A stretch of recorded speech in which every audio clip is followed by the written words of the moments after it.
Welcome to Sacrilegious Discourse. I'm husband. And I'm wife. Together, we're reading the Bible for the very first time.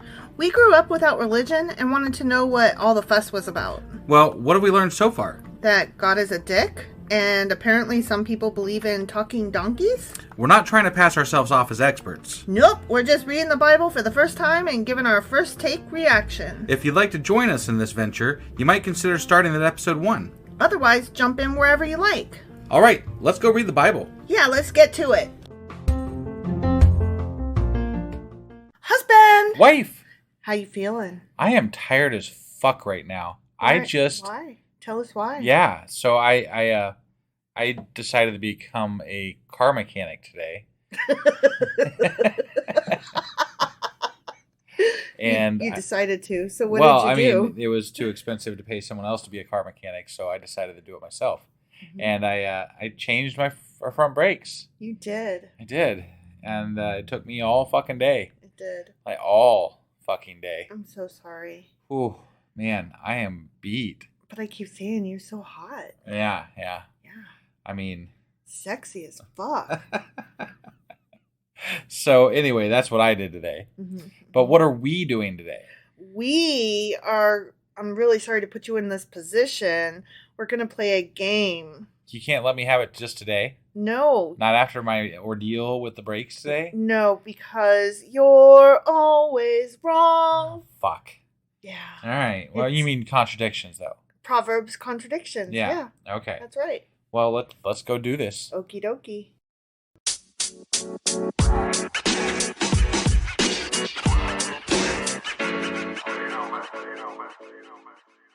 Okay, are you ready for these contradictions? I am ready. Okay.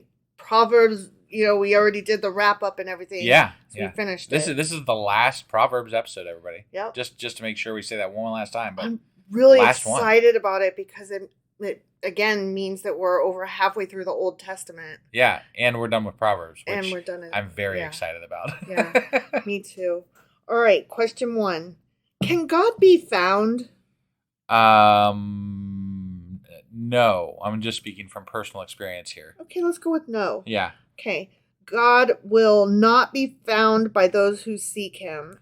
And it says that in Psalms chapter 18. They cried, but there was none to save them, even unto the Lord, but he answered them not. And then again in Proverbs chapter 1, it says, Then shall they call upon me, but I will not answer. They shall seek me early, but shall not find me. I see. Because, sometimes he can be a little dick. Right. Yeah. Right? Playing hide and seek. Yep. Yeah. But guess what? What? You're always wrong. Of course I am. Yeah. Because, of course, God will be found by those who seek him. Oh. In Proverbs chapter 2, which just contradicts what we just read about Proverbs chapter 1. Yeah. It says, If thou criest after knowledge and liftest up thy voice for understanding, if thou seekest her as silver and searchest for her as for hid treasure, then shalt thou understand the fear of the Lord and find the knowledge of God.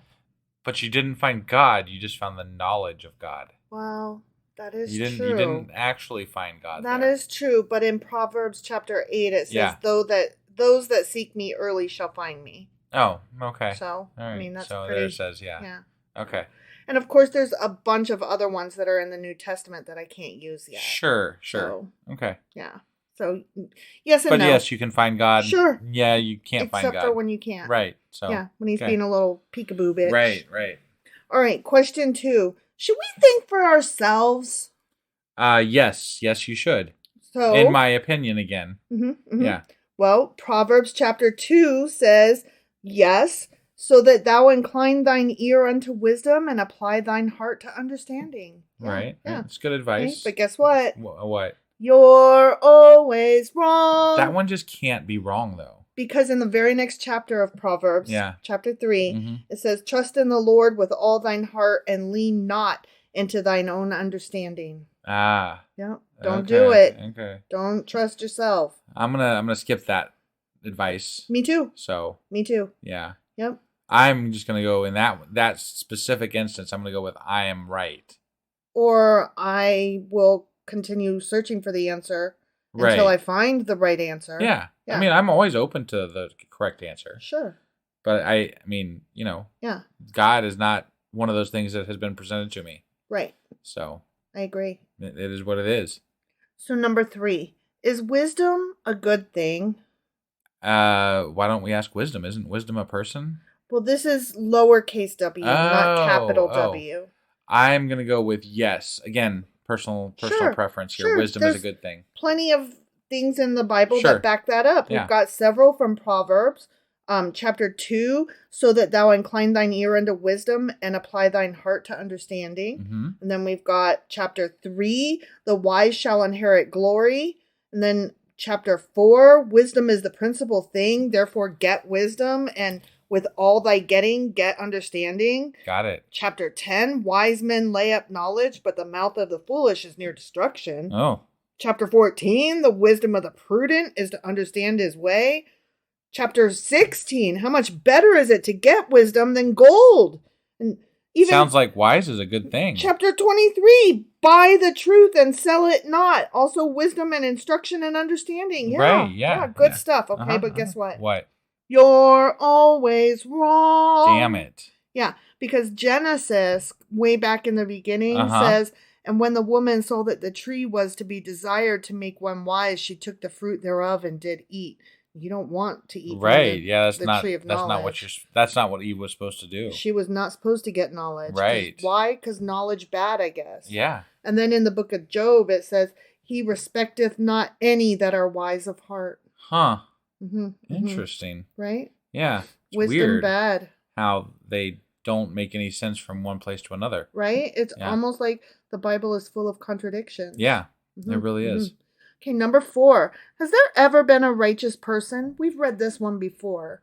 Yeah, we have. I'm going to pull this one from personal experience as well. I don't like the non-gray area statements, so I'm going to go with no. Sure. There has not. Of course not. Well, even in Job, it says, no, there's never been a righteous person. Chapter 15 says, what is man that he should be clean, and he which is born of a woman that he should be righteous? Right. Like, yeah. You came out of a woman's vagina. Of course you're not clean or righteous. Ugh. Yeah. Okay, but guess what? What? Y'all are always wrong, you and Job. I see. Okay. I see. Because there have indeed been many righteous people. Have there? Okay. All right. Back in Genesis chapter 7, for thee, Noah, have I seen righteous before me. Gotcha. And then in 2 Samuel, therefore the Lord hath recompensed me, as in David, according to my righteousness. So David was righteous. I see. There's instances where I could go against Noah and David being righteous. Sure. I mean, I'm just saying, like there are instances where they were both kind of shitheels. So it's almost like the Bible's always wrong. Yeah, not right. you. Yeah, that's what I'm saying. That's what I'm saying. I argue against this because it's just it's the Bible's fault. It's not my fault. Right. Well, then in Psalm chapter 34, it says the eyes of the Lord are upon the righteous. And in Psalm chapter 146, it says the Lord loveth the righteous. Got it. And then in Proverbs chapter 15, it says the way of the righteous is made plain. And in chapter 23 of Proverbs, it says the father of the righteous shall greatly rejoice. So, yeah, there are righteous people, but not. I always find that asshole usually follows the word righteous in my vocabulary. That righteous asshole. See, when I hear the word righteous, I always think of it followed by the word dude because of the original movie, The Stand, the original miniseries. Okay. He's a righteous dude. Yeah. You know? Yeah. Like, I always think of that song that he sings. Got it. Yeah. But I mean, if I'm referring to someone, I never refer to someone as righteous unless they are a righteous asshole. Yeah. So. A self-righteous asshole. Right. Is where that usually comes in. Sure. Yeah. I'm trying to think. The only other time I would call somebody righteous is if I'm trying to imitate like 1950s slang, like righteous. Yeah. Right? That could be. Yeah. Okay. Number 5. Is it okay to drink alcohol? Yes.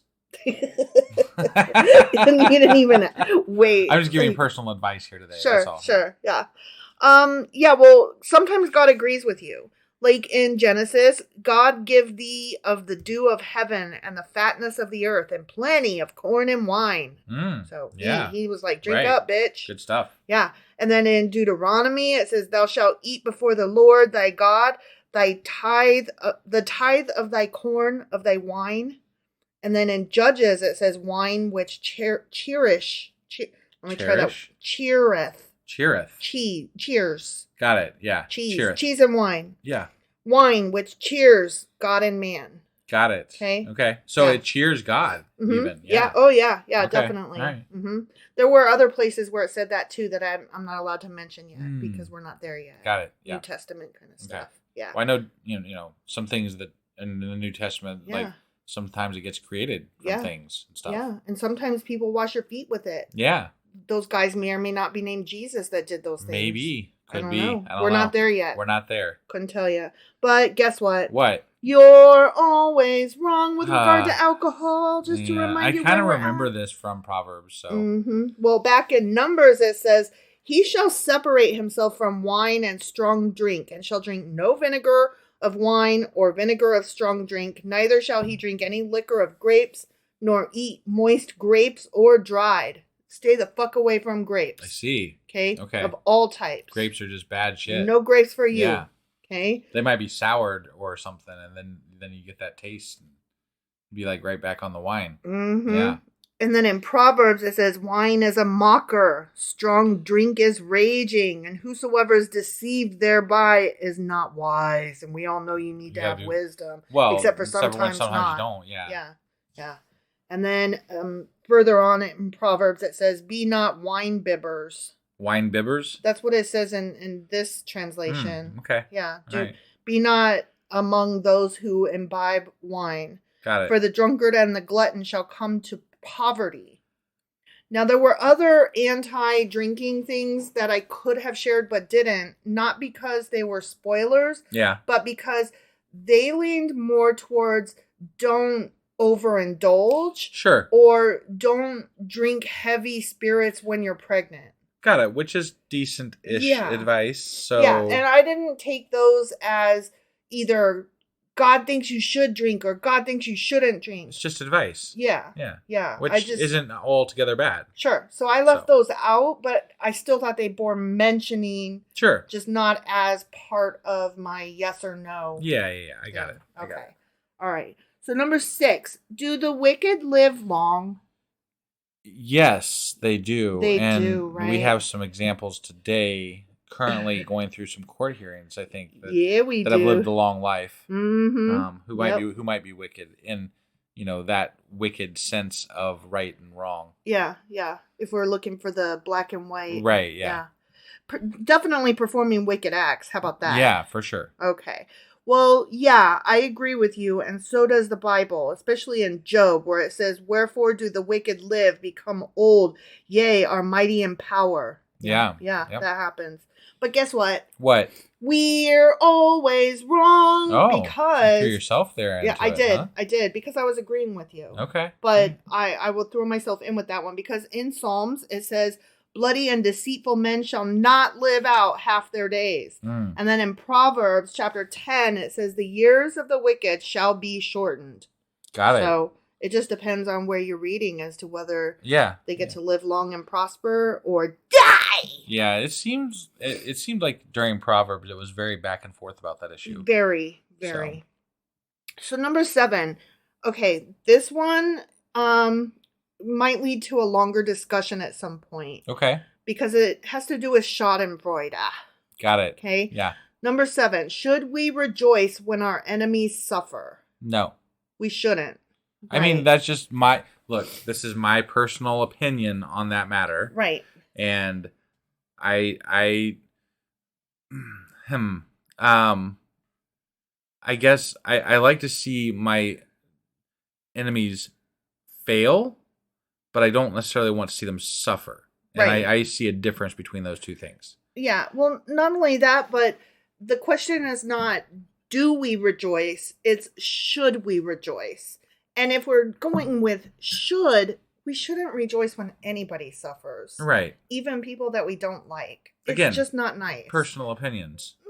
I would say it's a good, strong virtue to have if you're trying to be a decent person, is to not rejoice. I'm not saying I'm good at it, and I'm not saying that I succeed. I'm not saying that we don't all rejoice when somebody named McConnell has a stroke, okay? Like, I'm not saying that I'm good at it. I'm not. Hey, well, look, how we should be, though, if we are trying to attain strong virtues and always be good. Yeah. Right? Right. The good people on this planet do not rejoice when anybody suffers. Right. Okay. And look, I will admit, when something like that happened, like when it happened to McConnell with the mini stroke thing, whatever happened to him on stage, right? Mm-hmm.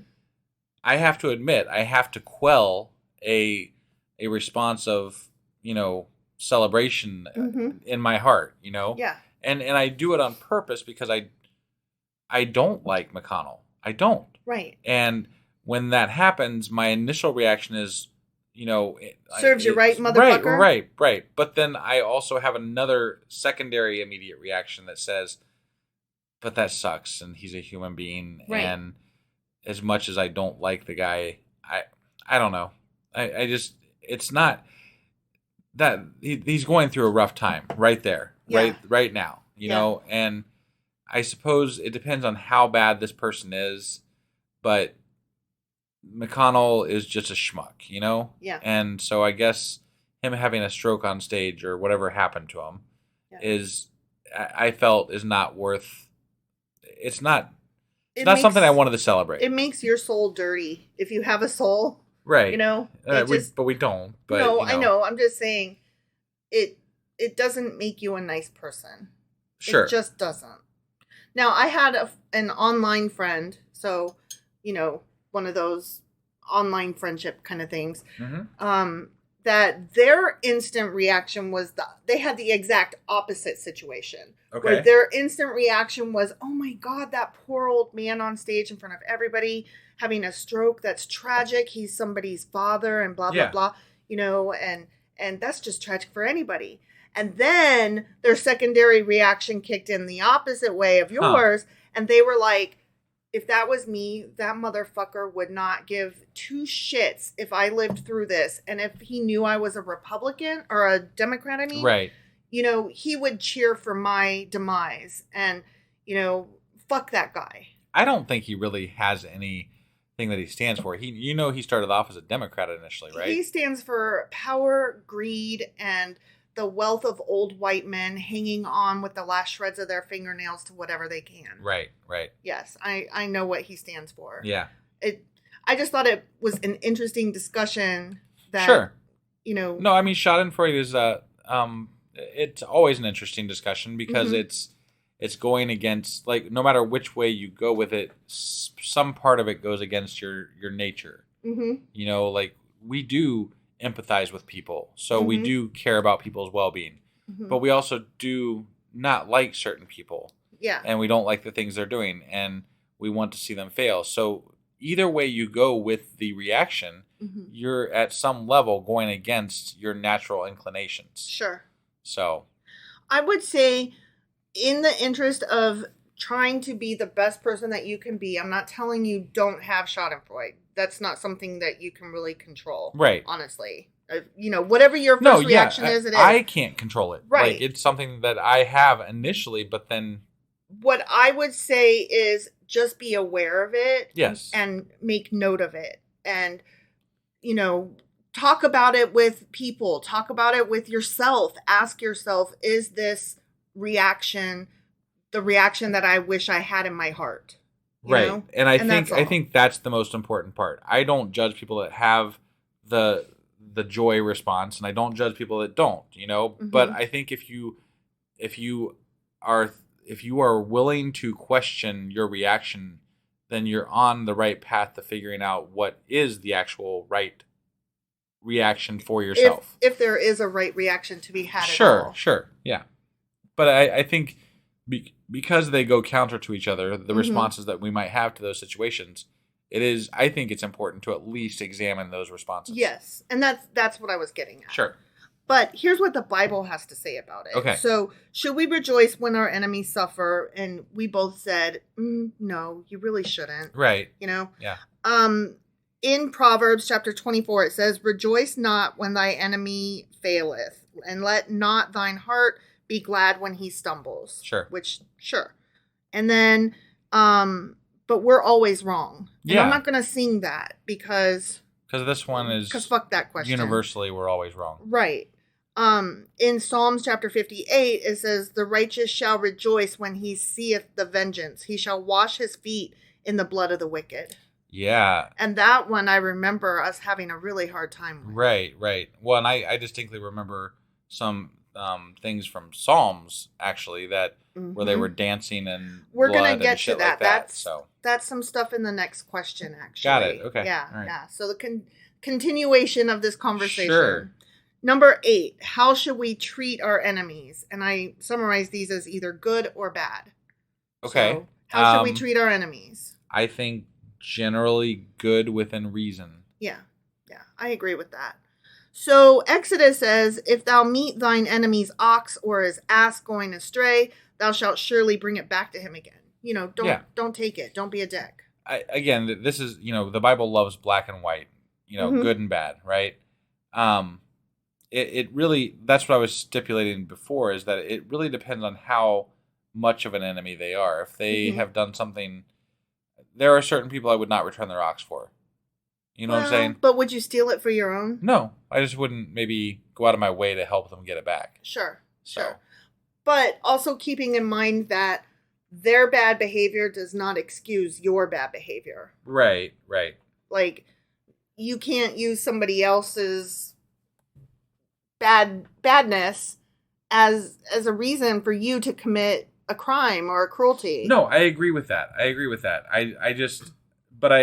I also don't need to help them necessarily. Right. And again, it depends on how much bad that person is to me, Like if it's just somebody that annoys me, I will still help that person. Right. Like that's not that there's levels. There's tiers, Exactly. So exactly.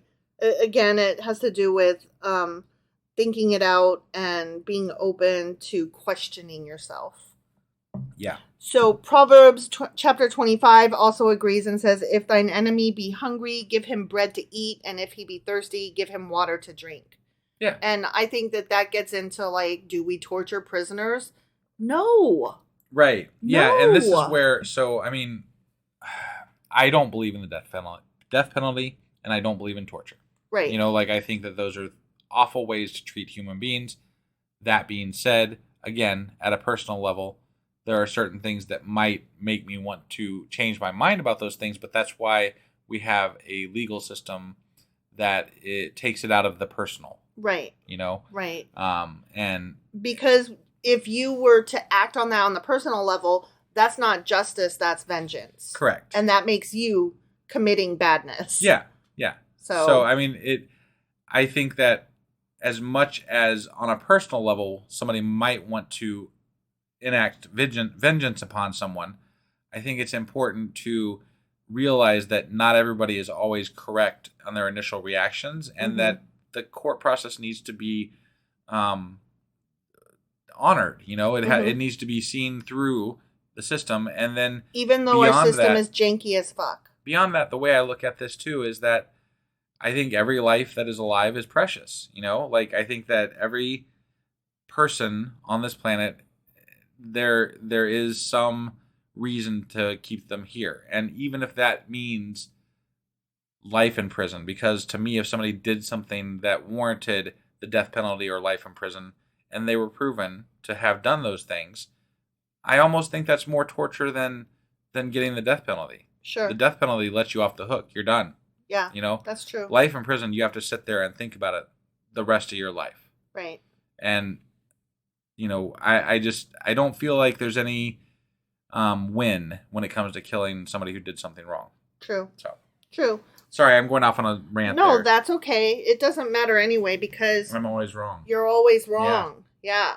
And I have quite a few of these. Okay. So Psalms chapter 35 says, let the angel of the Lord persecute them. Let destruction come upon him at unawares. And then Psalm 55 says, let death seize upon them and let them go down quick into hell. And then Psalm chapter 58 says, break their teeth, O God, in their mouth. Let them be as cut in pieces. Right? God. And here's the one you, quote unquote, liked. Yeah. Psalms chapter 68. Let dogs' tongues lap their blood and dip your feet in whatever remains. Yeah. Thy foot may be dipped in the blood of thine enemies and the tongue of thy dogs in the same. For fuck's sake. Right? That's crazy. Gross. Yeah. Psalm 83. Do unto them as unto the Midianites. They become as dung for the earth. Right? And then Psalm chapter 109. Set thou a wicked man over him, and let Satan stand at his right hand, and let his prayer become sin. Let his days be few, and let another take his office. Let his children be fatherless, and his wife a widow. Damn. Let his children be continually vagabonds and beg. Let there be none to extend mercy unto him. Neither let there be any to favor his fatherless children. Damn. Let his posterity be cut off, and in the generation following, let their name be blotted out, meaning, and let their kids be unable to have kids too. Yeah. Let the iniquity of his fathers be remembered with the Lord, and let not the sin of his mother be blotted out. Wow. Right? That was a fucking rant. That was like, fuck you, die, and fuck your kids, and fuck your kids' kids. Right? Fuck all of you to hell and back, and then fuck you again. Yeah. Like, that was rough. Yeah. And then last one, Psalm chapter 139. I hate them with perfect hatred. I count them mine enemies. Pooh. Okay, and the last one. This one's a little lighter. Okay. Is it okay to use perfume? No. Fuck no. Don't use perfume, please. I don't know if y'all been listening, but husband fucking hates perfume. Yes. It makes me... I can't breathe. Like, I hate it. I know. You don't like candles. You don't like incense. No. You don't like air spray. You just don't like anything that is unnaturally scented. No. I feel... Yeah, no. So the Bible agrees with you. In Exodus chapter 30, it says, As for the perfume which thou shalt make, ye shall not make to yourselves. It shall be unto thee holy for the Lord. So perfume's for God, not you. The fuck? Right? How does God use it? Well, he uses it however he fucking wants. Okay? Okay. And then in Proverbs, I don't know if you recall this from chapter 7. It was a woman dressed like a prostitute with crafty intent. You know, when the youth is like on the street wondering which way to go, right? Yeah. Right? And you got honey-lipped vixens, coming at him every which way, trying to get him. They're going to get him. And then he's going to fall, and then his dick will accidentally fall on him.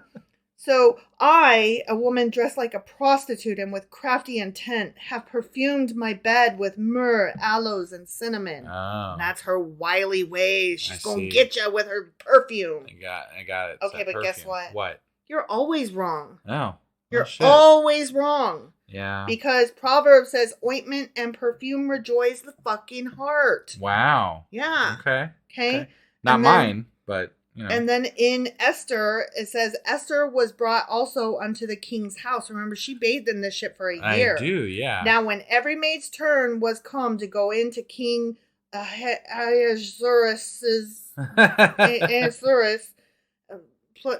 Pluramedon, Brontosaurus. After that, she had been 12 months, according to the manner of the women, for so were the days of their purifications accomplished, to wit, 6 months with oil of myrrh and 6 months with sweet odors. Man. Yeah. So they were just basically basted in this shit. Mm-hmm. And I mean, God loved Esther. Right. She was fine as fuck. Apparently. And smelled good. I guess. Yeah. Yep. She did not come off like fish. No. I could tell you that much. Nope, she smelled good. Mm-hmm. Not to me, because I don't like perfume. No, you would have been choking. Right, yeah. I actually would have. I know.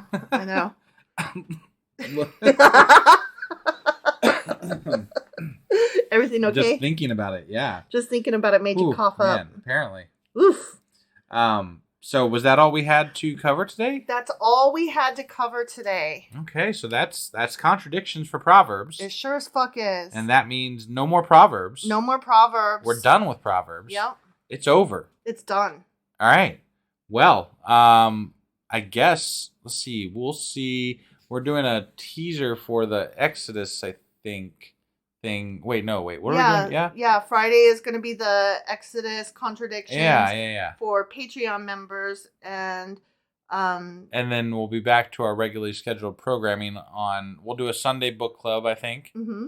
And then on Monday. And Sunday will be alive. Yeah, Sunday will be alive, and it'll be the very start of. So we've started doing a Sunday Discord live event for our friends overseas. We're doing it at a decent time for them to be able to participate. 3 p.m. Eastern, and it'll be on Discord. Links are always in the show notes for Discord, and that'll be the very first episode of Ecclesiastes. No, we're doing Ecclesiastes on Monday. Which we record on Sunday. Oh, yeah. I'm so stupid. Yeah, I'm sorry. Yeah. No, you're right. So if you want to join us live on Sunday at 3 p.m., you'll get a jump on Ecclesiastes. That is true. Yeah. You will. You should. So you should do that. You really should. Definitely. All right. We hope to see you there. Otherwise, you know the schedule, and we'll see you then. Yep. Bye.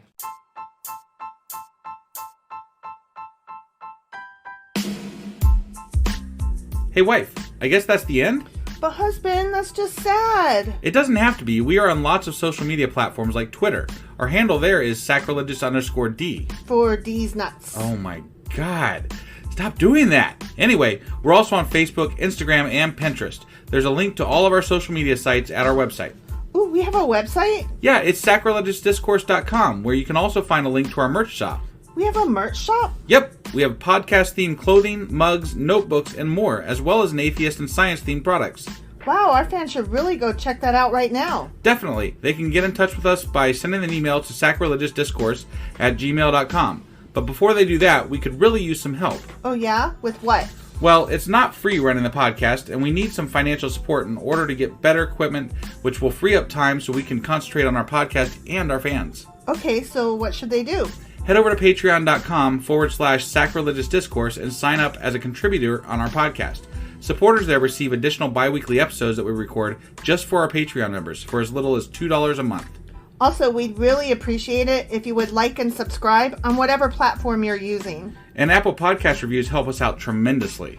Like and subscribe. Leave an Apple review. Join us on Twitter. Support us on Patreon. That's a lot of instructions. Don't forget to say thanks. Thanks. Okay, bye.